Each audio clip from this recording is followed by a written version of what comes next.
여러분들은 교회가 무엇이라고 생각하십니까? 교회의 정의, 교회의 본질이 무엇이라고 생각하십니까? 신약 성경에 보면 교회라는 단어가 꽤 많이 나옵니다. 서신서에 거의 100번 이상 이 교회라는 단어가 나와요.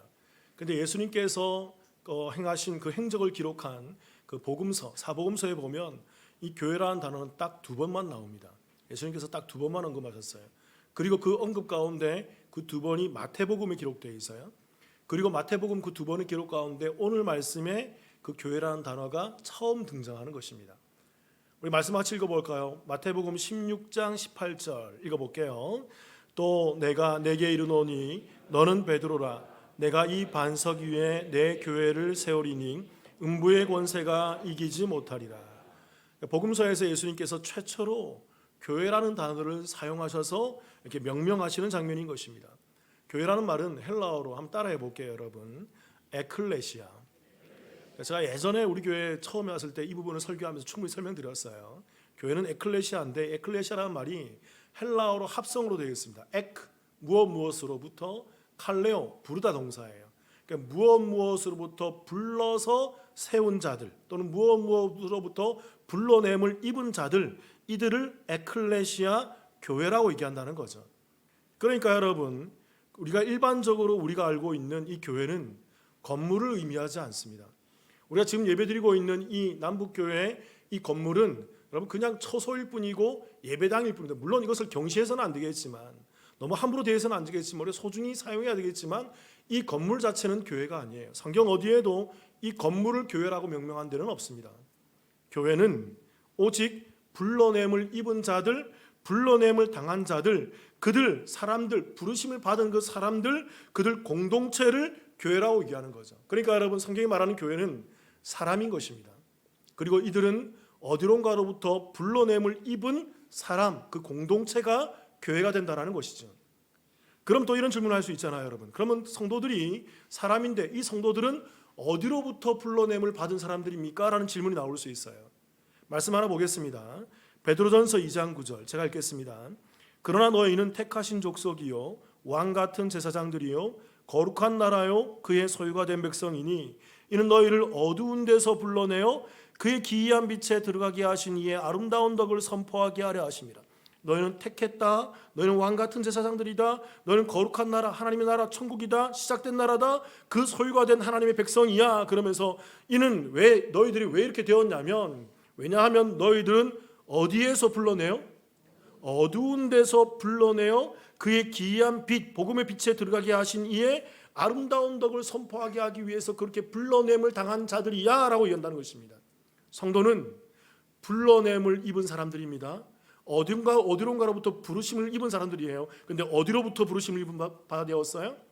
어두운 데서 불러냄을 당한 자들, 이들이 성도인 거예요. 이들이 택하신 백성이고 하나님의 나라하고 그의 소유된 백성이 되는 거예요.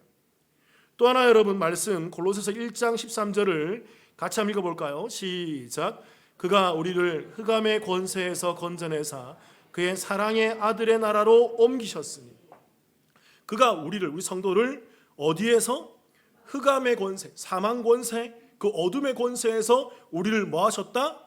건져내서. 그래서 우리가 그 흑암 속에 있었고 사망 권세 속에 있었는데, 어둠 가운데 있었는데, 예수 그리스도가 그 하나님께서 우리를 그 어둠과 사망 권세 가운데에서 불러내셔서 건져냄을 입게 되었다라는 것입니다. 그들이 성도라는 거예요.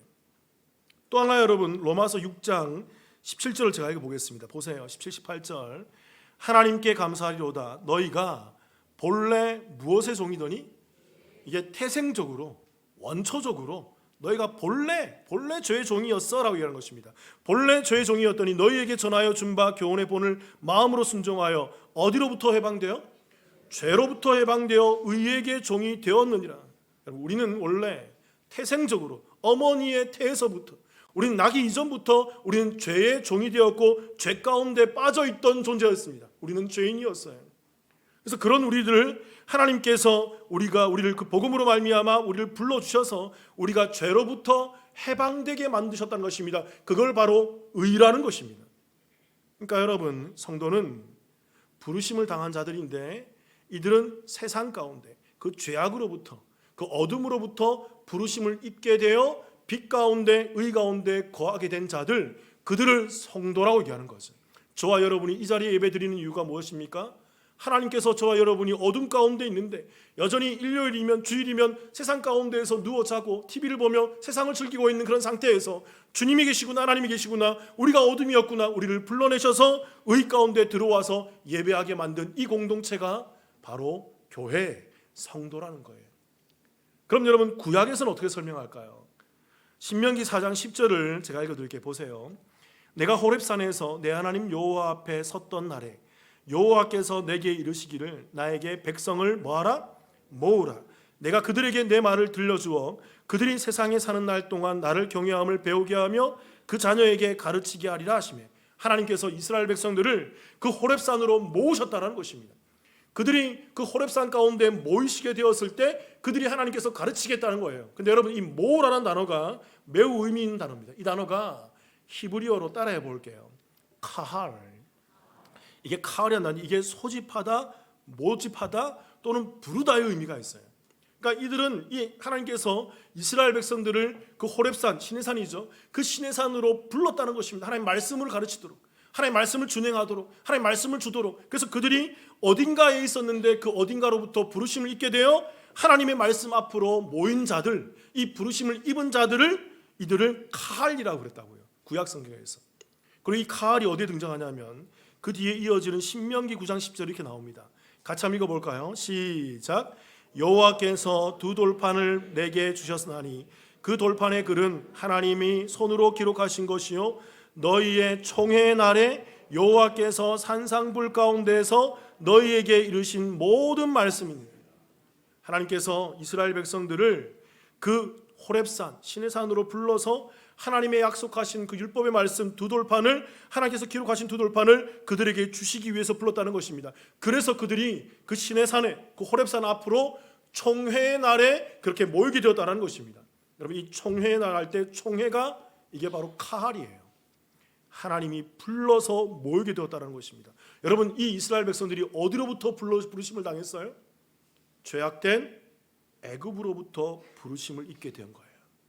그들은 죄악 가운데서, 애굽 가운데에서 여전히 죄의 노예로, 애굽의 노예로 그렇게 어둠 가운데서, 죽음 가운데서, 흑암 가운데 살고 있었는데, 상징하는 바가 있죠. 구원의 이야기잖아요.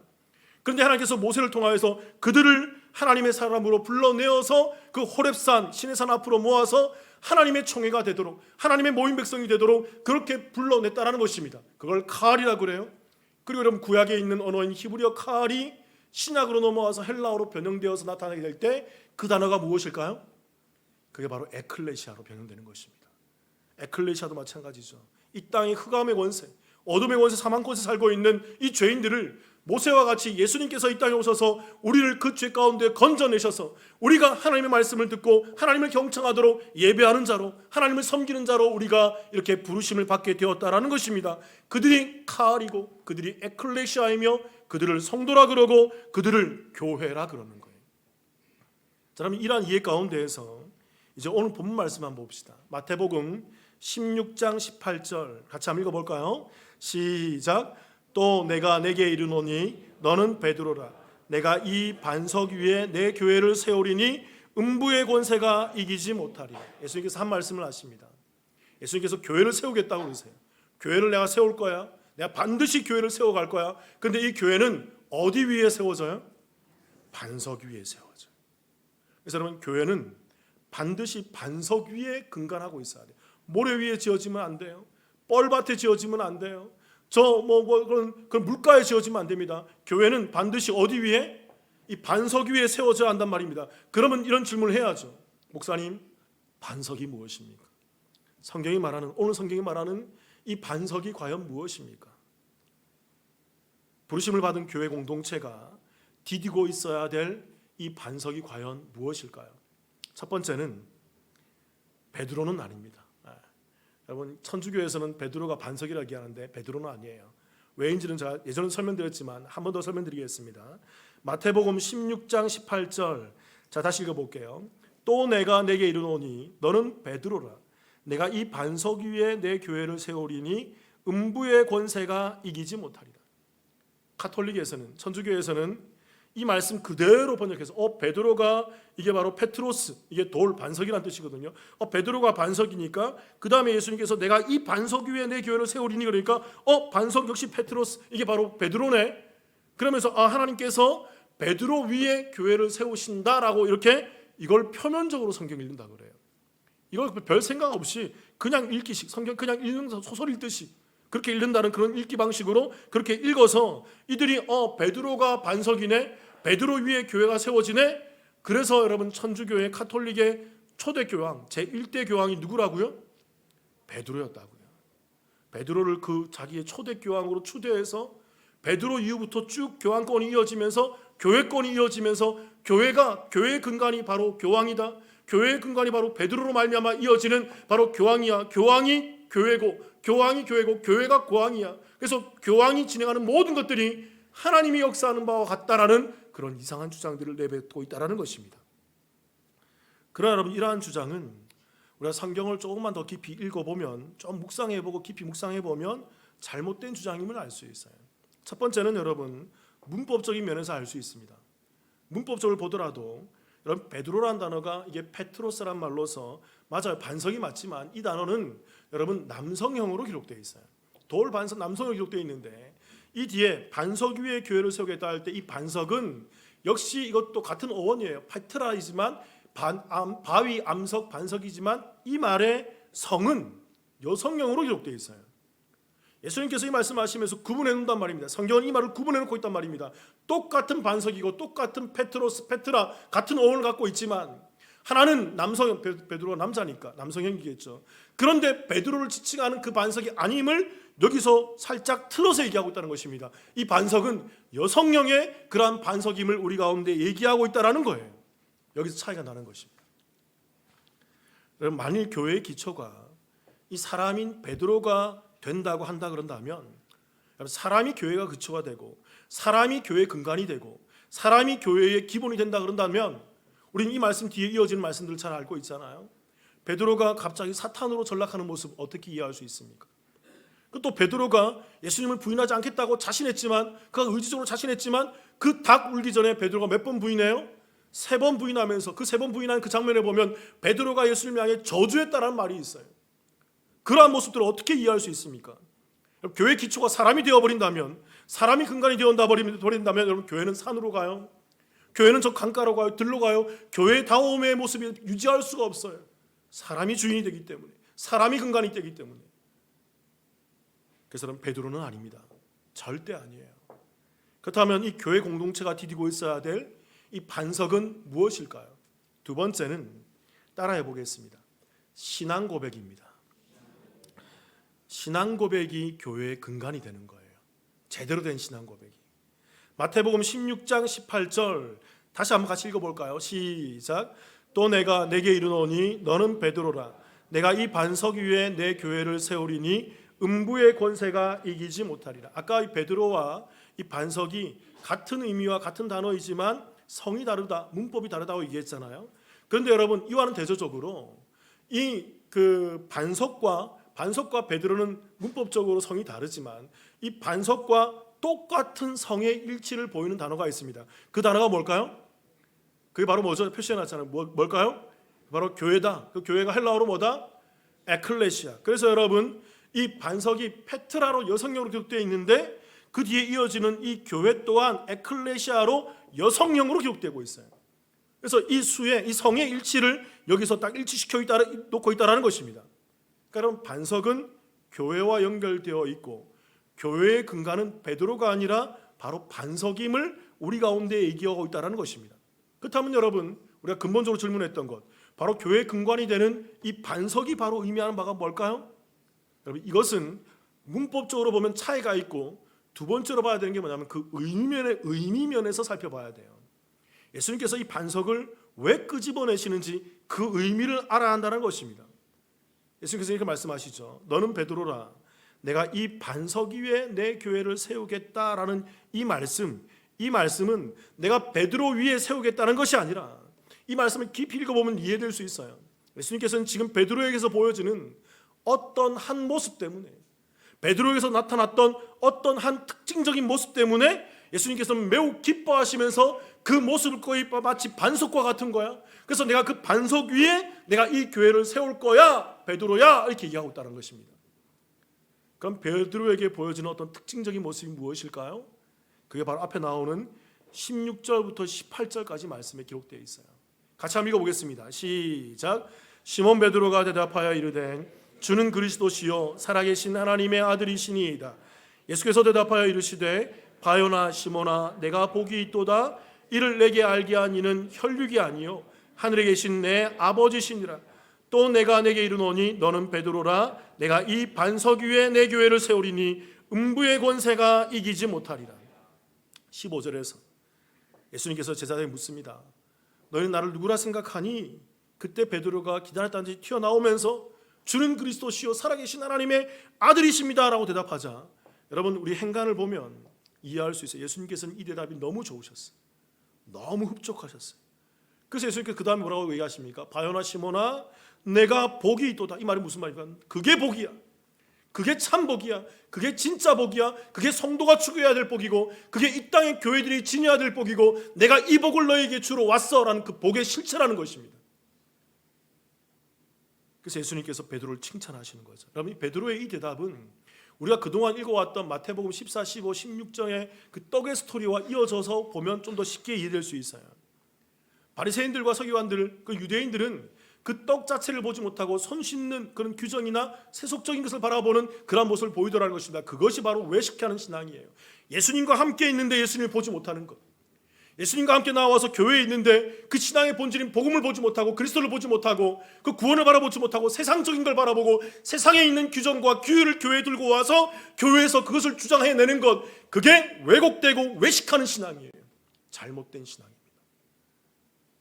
그런데 여러분 예수님께서 가나안에 가서 그 두로와 시돈 땅에 가서 이방 땅에 가서 가나안에 있는 한 여인을 만났을 때 그 여인의 고백이 무엇입니까?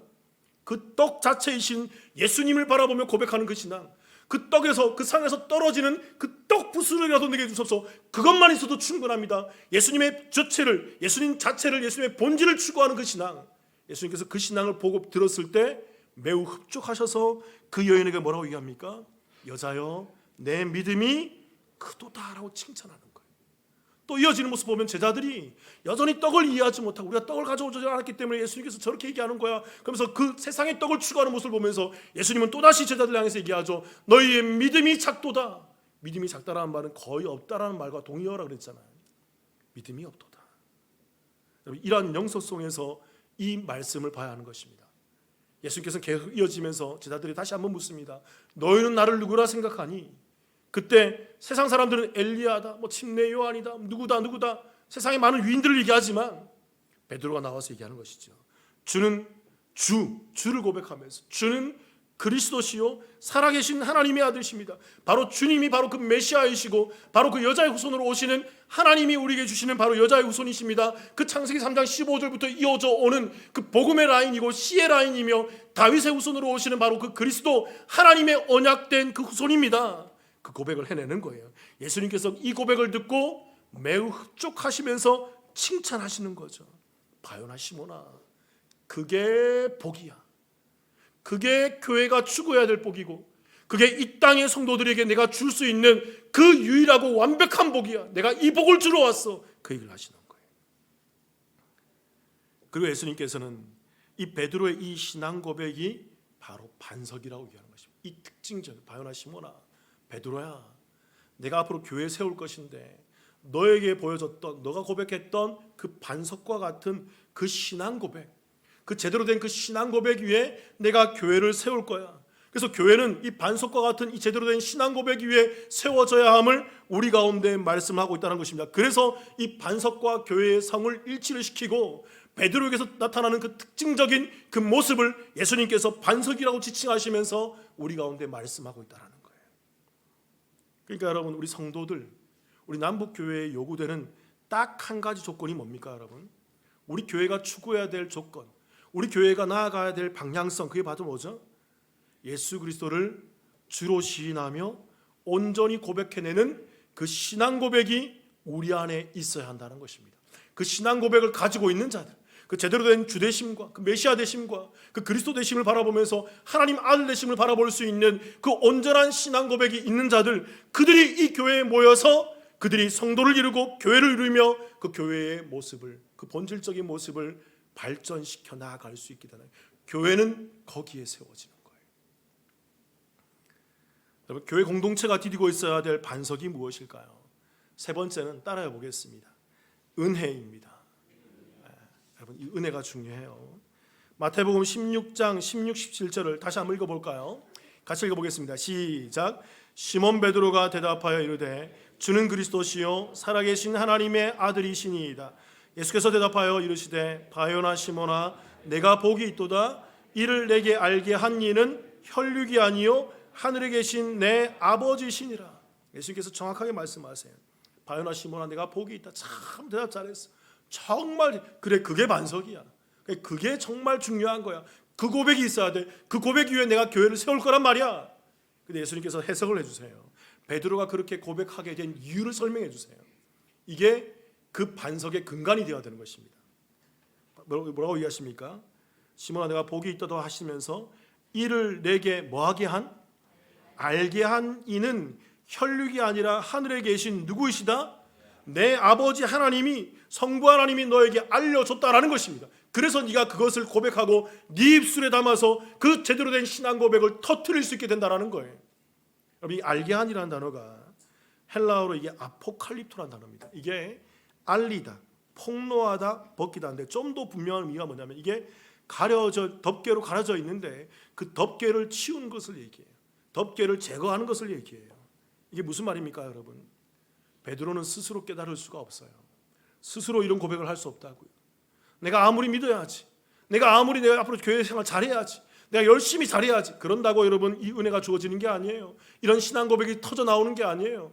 똑같이 주는 그리스도시여 살아계신 하나님의 아들이십니다라는 이 고백을 한다 할지라도 이 은혜가 없다면, 하나님이 덮개를 벗겨주는 그 은혜가 없다 그런다면, 하나님이 알게 해주시는 그 영역이 없다 그런다면 그의 입술의 고백은 공허한 메아리일 뿐이에요. 여러분, 이 고백은, 이 신앙 고백은 하나님께서 우리에게 알려주셔야만 돼요. 하나님께서 우리에게 그 덮개를, 가려진 덮개를 열어주셔서 그 안에 감추어진 그 비밀을 우리 가운데 보게 하실 때 이 비밀을 보고 이 비밀을 아는 자들이 그와 같은 고백을 하게 되고 터뜨릴 수 있게 된다는 것입니다. 이걸 은혜라 그런다고요. 여러분, 마태복음 11장 27절을 한번 볼까요? 같이 한번 읽어보겠습니다. 시작. 내 아버지께서 모든 것을 내게 주셨으니 아버지 외에는 아들을 아는 자가 없고 아들과 또 아들의 소원대로 계시를 받은 자 외에는 아버지를 아는 자가 없느니라. 여러분, 성경에 이러한 말씀들이 꽤 많아요. 대표적으로 한 말씀 찾아온 겁니다. 여러분, 아버지께서 모든 것을 내게 주셨나니 아버지 외에는 하나님 외에는 아들을 아는, 감춰져 있는 비밀이에요. 구약에서는 그런 비밀이었는데 아들과 또 아들의 소원대로 또 그 다음에 뭘 받은 자? 이 땅에 신약에 와서 이 계시를 받은 자 외에는 아버지를 아는 자가 없노라. 복음을 알고 구원을 알고 생명을 아는 자가 없다로 이해하는 것입니다. 여러분, 이 계시를 받는다 할 때 이 계시를 받다라는 말이 이 단어가 바로 헬라어로 좀 전에 나왔던 아포칼립토예요. 계시를 받다가 덮개를 벗겨주다, 감춰져 있는 진리가 드러나다. 그래서 그 속에 있는 비밀을 보고 그 속에 있는 하나님의 계시가 우리 가운데 드러나게 되는 것, 그걸 계시를 받다, 그게 알게 한 이의 정확한 의미라는 것입니다. 이러한 하나님께서 알려주시는 그 은혜를 잊게 되는 자들이 그 은혜에 의하여서 제대로 된 믿음의 신앙 고백을 하게 된다는 것입니다. 계속 얘기하지만 여러분, 나의 믿음은요, 내가 이제 스스로 믿어야 하지 한다고 결심한다고 믿어지는 게 아닙니다. 믿음의 모습은요, 작심삼일이에요. 믿음 또한 믿어야지 하는데 며칠 지나면 흐지부지해져 있는 우리의 신앙의 모습, 우리의 나약한 모습을 발견하게 된다는 것입니다. 믿음은 철저히, 믿음은 오직, 믿음은 반드시 하나님께서 우리에게 주시는 그 은혜로만 주어질 때 그 믿음으로 말미암아, 그 은혜로 말미암아 우리에게 믿음이 생기게 되고 믿음이 소유하게 되는 거예요. 그게 여러분 신구약의 정통한 믿음의 모습인 것입니다. 로마서 1장 24절을 제가 읽어드릴게요. 보세요. 이거 반대되는 개념입니다. 그러므로 하나님께서 그들을 그 마음의 정욕대로 더러움에 내버려 두사 그들의 몸을 서로 욕되게 하게 하셨으니.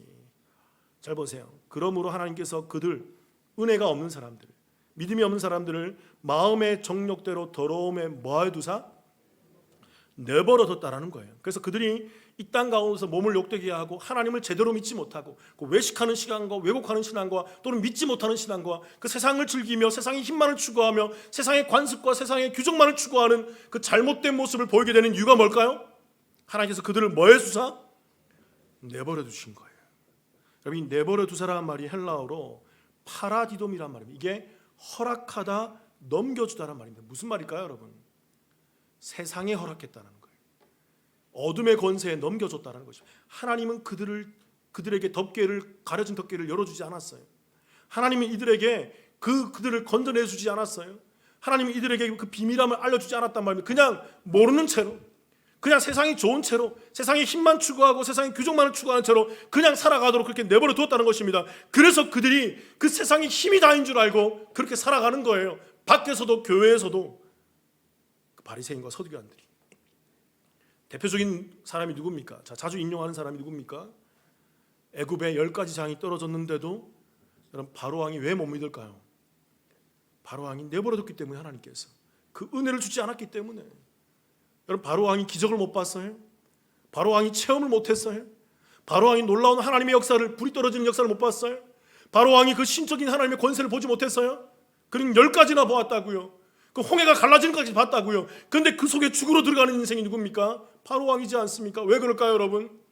하나님께서 그를 방치했거든요. 하나님께서 그를 내버려 두었거든요. 그 은혜를 주지 않았거든요. 은혜가 없으니까 아무리 기적을 경험해도, 아무리 죽었다 살아나도, 아무리 놀라운 일들을 경험한다 하더라도 하나님이 제대로 보이지 않는 것입니다. 기적이 없다 하더라도, 경험이 없다 하더라도 하나님께서 주시는 그 은혜의 선물을 잊게 되면 그리스도가 보이고 그 비밀함이 보이며 그 은혜로 말미암아 제대로 된 신앙 고백을 터뜨리게 되는 거예요. 그래서 오늘 말씀은 내가 이 반석 위에 교회를 세우겠다라고 말씀하시는 것입니다. 이 은혜로 말미암아 고백되어지는 그 참으로 신구약에 정통한 그 은혜를 통한 그 믿음의 고백이 있을 때, 그 믿음의 고백하는 자들이 교회에 나와서 그들이 교회의 근간을 이루고 교회의 중심을 이루고 그들이 교회의 구성원이 되었을 때 그 교회가 힘이 있고 그 교회가 뼈대가 있으며 그 교회가 튼튼하고 어떠한 세력 가운데 무너지지 아니하며 교회 다음의 모습으로 이 땅에 주님 오실 때까지 존재하며 유지하며 주님 오심을 소망하며 나아간다는 것입니다. 사랑하는 성도 여러분, 그렇다면 우리 남북교회는 여러분 어떤 교회라고 생각하십니까? 여러분이 볼 때 우리 남북교회는 또 무엇 위에 세워져야 한다고 생각하십니까? 매일 변하는 우리 인간의 감정 위에 있지는 않나요? 여러분들의 신앙이, 저와 여러분들의 신앙이 매일 조속으로 변하며 아침엔 좋았다가 저녁엔 좋지 않고 오늘은 좋았다가 내일은 좋지 않으며 이번 달은 좋았는데 다음 달은 좋지 않은 그런 우리의 감정의 근거에서 우리의 신앙이 좌우되고 있지 않습니까? 그래서 오늘 좋았지만 내일 싫은 게 이 교회이지 않습니까? 오늘 좋았지만 내일 힘든 게 이 하나님이지 않나요? 여러분, 감정에 근거하면 여러분, 이 신앙은 위태한 거예요. 신앙이라고 할 수 없죠. 아니면 여러분, 우리 남북교회가 어떤 신비한 체험이나 능력이나 기적에 근거해야 되나요?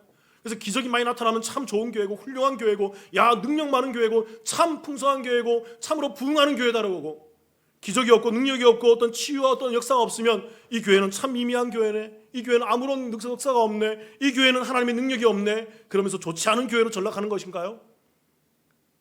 저는 많이 봤습니다. 기적을 경험했는데, 놀라운 일을 경험했는데 교회를 떠나는 성도를 봤어요. 기적에 근거하면 안 돼요. 아니면 여러분, 우리의 신앙적 열심적인 그 행위에 근거해야 됩니까? 교회가 어떤 일을 많이 하면 참 좋은 교회고 교회가 어떤 일을 많이 못하면 나쁜 교회입니까?